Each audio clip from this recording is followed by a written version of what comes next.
Thank you for having us here again with the committee. I'm Paul Terrio with Plante, Moran, Cresa, a partner in our public sector group. This evening I brought with me my colleague, Mr. Wills, who is going to introduce himself and walk us through some of our pupil enrollment data that we put together. Thanks, Paul. So again, my name is Paul Wills. I've been doing this for roughly about 24 years. By show of hands, if you were a former CFO at Waterford Schools, please raise your hand. Actually, I worked with Tom in his role. Again, a lot of districts have done this over the years, correct? So I believe it's been about 9, 10, 11 years since the last kind of looking at assessments, looking at enrollment, looking at utilizations, and making some tough choices about facilities. But the best part is you have a strategic academic plan that we know teachers teach kids, not necessarily buildings. So we're going to go through the enrollment pieces tonight, talk a little bit high level about different cohorts and what that could mean. We're also going to turn over to Paul Terrio and talk a little bit about residential development. So you hear a lot of, oh my gosh, they're building thousands of homes. What does that mean for our district here going forward? So this is how Plante Moran will do our enrollment projections. So to give you an example, we work with 38 of the top 50 largest districts, so a lot of your peers. Detroit Public Schools, Utica, Plymouth, Canton, Livonia, Grand Rapids, Lansing, Flint, I mean, I could go on and on. But at the end of the day, one of the things we actually do is not just a straight cohort survival. So how are schools funded? Count day, right? You got your fall count, you got your spring count. Well, that actually gets audited by the state. So we look at the last 7 years of historical data. We actually create an algorithm. But more importantly, we actually look at the community demographics. What's the average age of a householder in Huron Valley? How many of those households actually have K-12 kids? How many pre-K kids are there? Because guess what? Governor Whitmer just said, hey, we may have pre-K for 4-year-olds. Where could you potentially put them? So we take our first pass going through it. We look at the live births. And then at the end of the day, we're here to present to you our pupil enrollment. Coincidentally, we actually did this in 2009, 2010.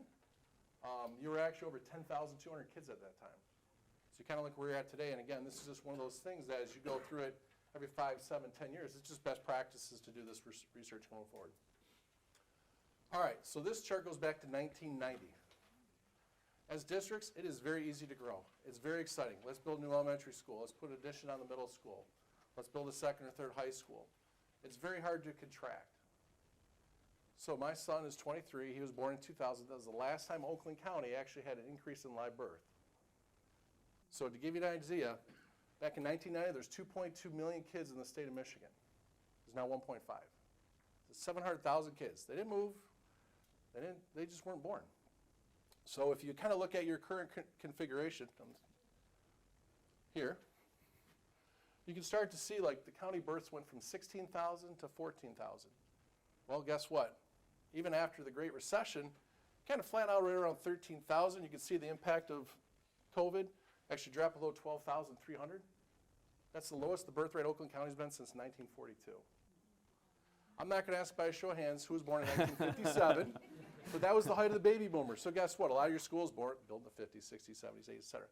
We are starting to see this flatten out. You used to graduate 700 students, about 650, 675. I think the last 700 class was about 3 or 4 years ago pre-COVID, like 698 or something like that. But at the end of the day, this is the new reality, not just for Huron Valley schools. This is the reality for Walled Lake, Plymouth, Canton, Livonia, Farmington, Detroit. I mean, Wayne County is expected to lose 75,000 kids just the live births alone in the next 10 years. So how do districts handle that? So that's what we're here to talk about tonight.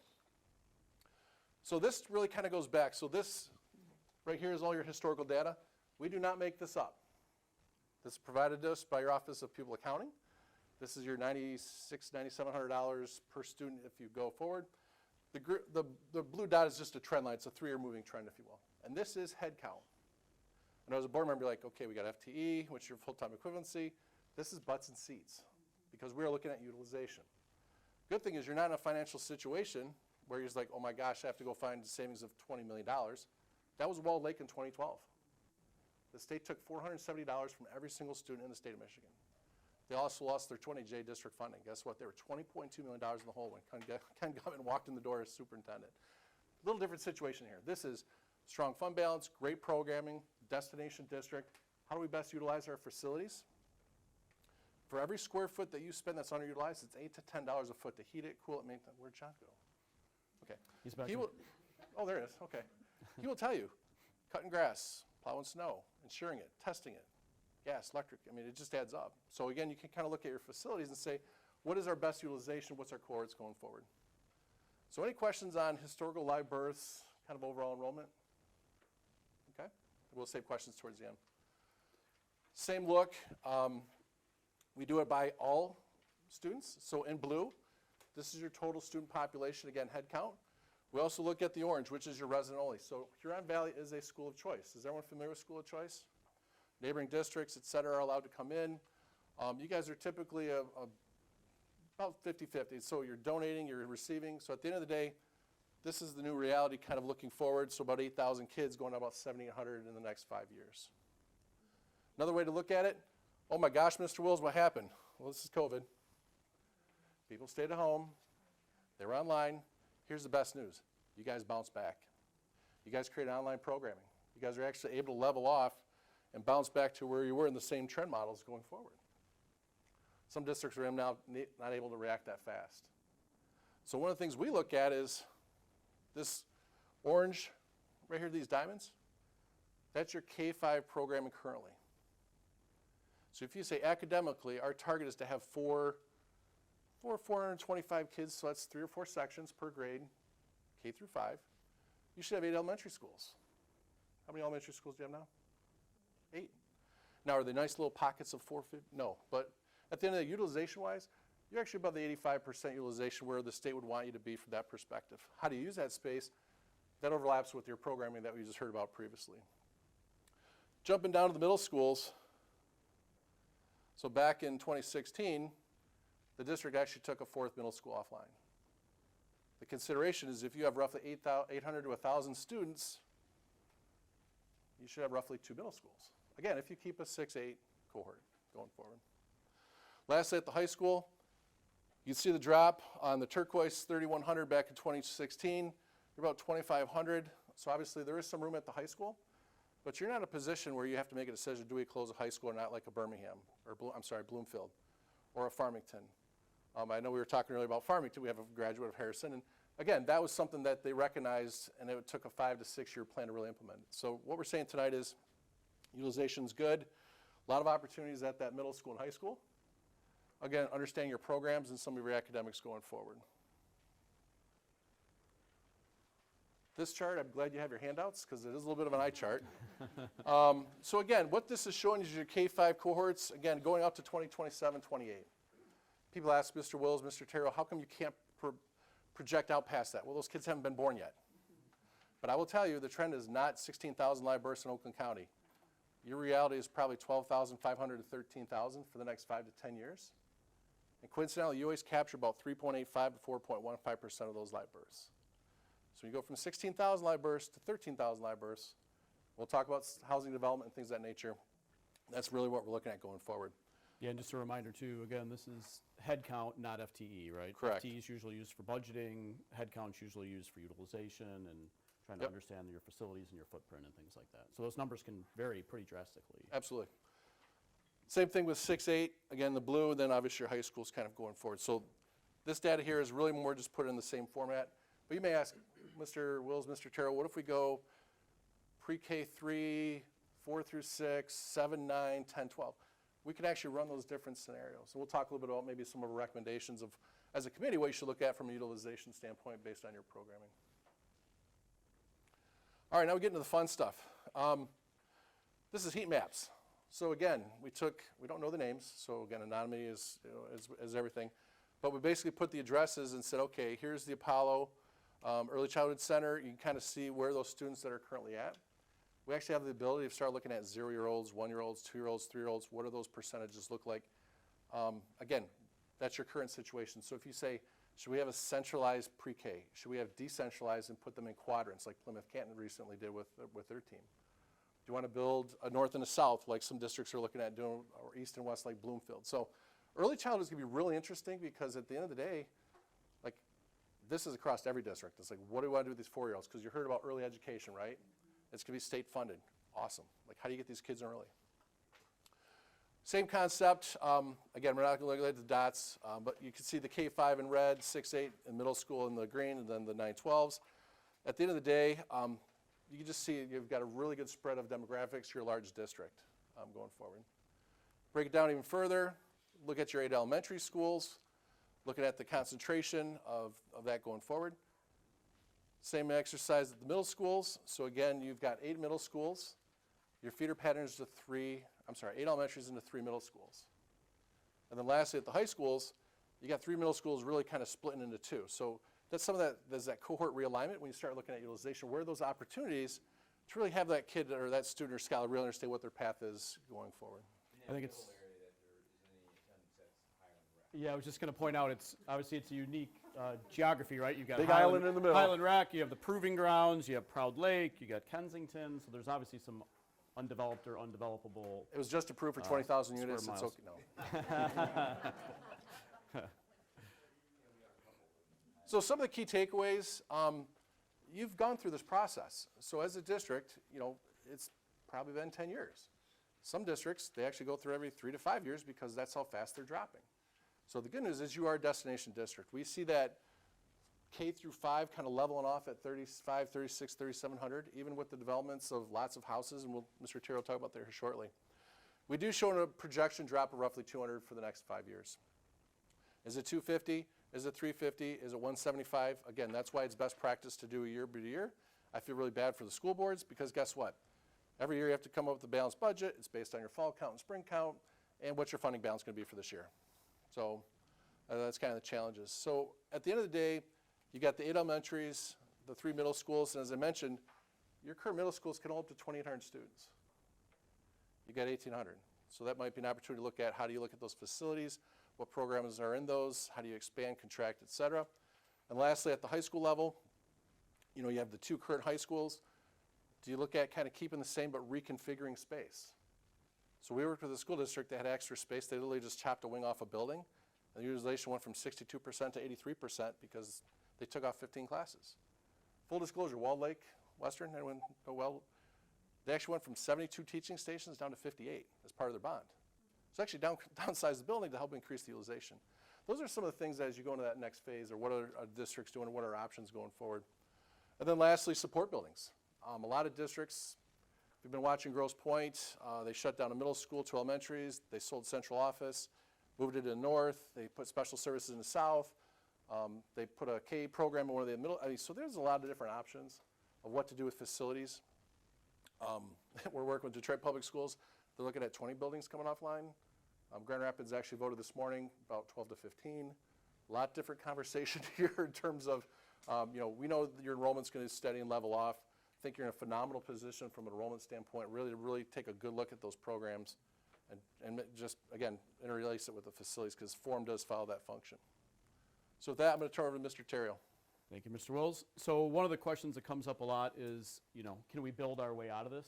So we just talked about some of the, state parks and metro parks and things that are in, that make that hard in certain areas. We tried to look around at all the different developments that we were aware of, and we talked to administration as well. Did some research. Yeah, we were talking to some people at our table. This is fluid, right? So some of these dots on the map, may wiggle around, and there's always developers looking for new opportunities to develop different areas of the township or the village or what have you. But we have 18 on that list, I think. Yep. And some of them are in the district boundaries, and some of them are adjacent. We know you do pull kids from adjacent districts, so we wanted to look at those as well. So it's a pretty good list, but as always, it's fluid. If you do go to the next slide. So we did, again, reach out to some of the planning and zoning and economic development people in the 5 municipalities, Commerce, White Lake, Highland, Milford, and Milford Township, the village and the township. And what we heard is there's about 2,700 or 3,000 new units potentially that will be developed in the next 10 years. Will all those developments go? No. Will there be some new ones that pop up? Yes. Will the densities be what we think they will now? Probably not. Some will be a little higher, some will probably be lower, depending on zoning and all the things like that. But that's still a significant number of new housing units.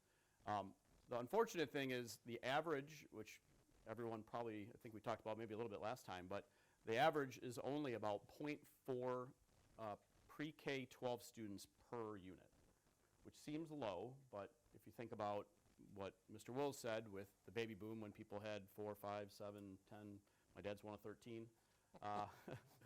Now, people maybe have 1 kid or 2 kids or 0 kids. Not a lot of people with big families like that. So, and the kids are only pre-K-12 for 13 years, so to speak, and then they're out and gone.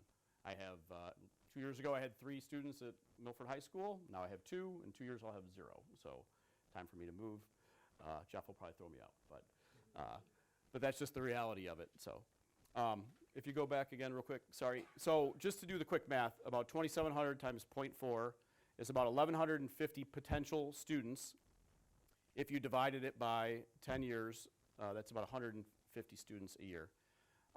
Except for when you start to look at some of the adjustments, so different ages. So again, kids are born, they're not 4 or 5 for 4 or 5 years, and then they go through in 13 years, they're out. You start to look at some of that stuff. You look at kids from some of those developments are in adjacent communities, not in the district. So you're not getting all of those. You're getting a smaller fraction. You may get 1% of the students from Walled Lake. You may get 1% of the students from Waterford or something like that. You're getting hopefully 90% or something like that are inside the district, but you're not getting 100% because they may go out of district. If you take all that into consideration, that 1,150 drops to about 280. And divided by 10 is about 30 students a year. So what looks like a great thing of, oh my God, 3,000 new units, maybe we can turn the corner, maybe those numbers will go back up. The reality is it's not enough to make that big of a change in what we've been talking about tonight.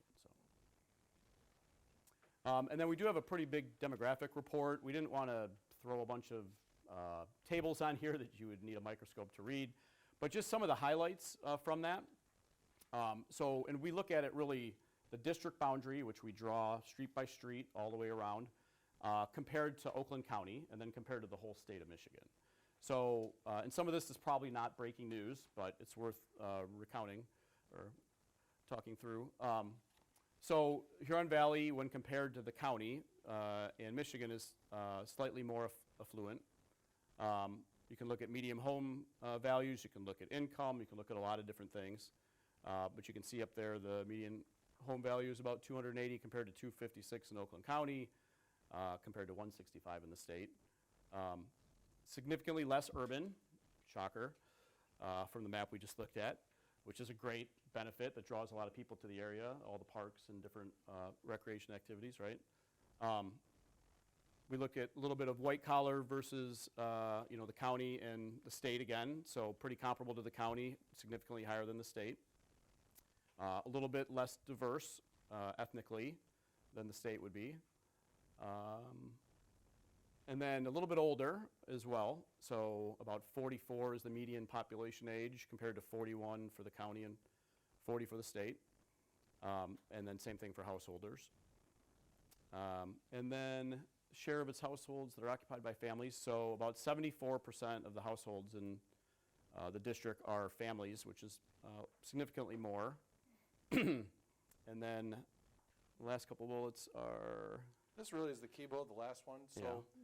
You talk about school of choice, you talk about private versus public. So as Mr. Terra mentioned, the more affluent the community is, typically they do choose that private school option.